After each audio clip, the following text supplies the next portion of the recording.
সন্ধ্যাবেলা রেডি থেকো, ডিনারে যাব।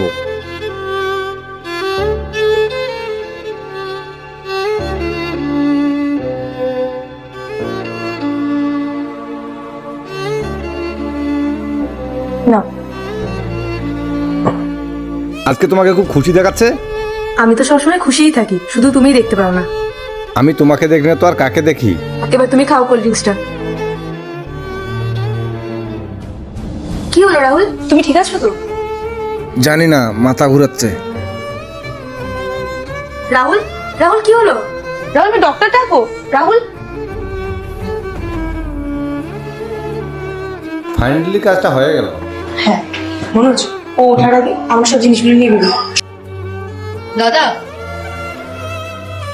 কবে থেকে চলছে সব? দাদা ওটা ম্যাডামের বয়ফ্রেন্ড। আপনি যখন বাড়িতে থাকেন না, ও সব সময় আসে। আর আজকে ওরা আপনাকে অজ্ঞান করে আপনার বাড়ি যত টাকা পয়সা সোনা গয়না আছে সব নিয়ে যাওয়ার প্ল্যান করেছে। আরে বাহ, দেখে তো খুব দামি মনে হচ্ছে। তুমি এক কাজ করো, তুমি এই গয়না আর এই টাকাগুলো নিয়ে এখান থেকে বেরো। আমি তো তখন ওর পাশে গিয়ে অজ্ঞান হওয়ার অ্যাক্টিং করি। বন্ধুরা, ভিডিওটি ভালো লাগলে ভিডিওটিতে একটি লাইক দিয়ে চ্যানেলটি সাবস্ক্রাইব করে দাও।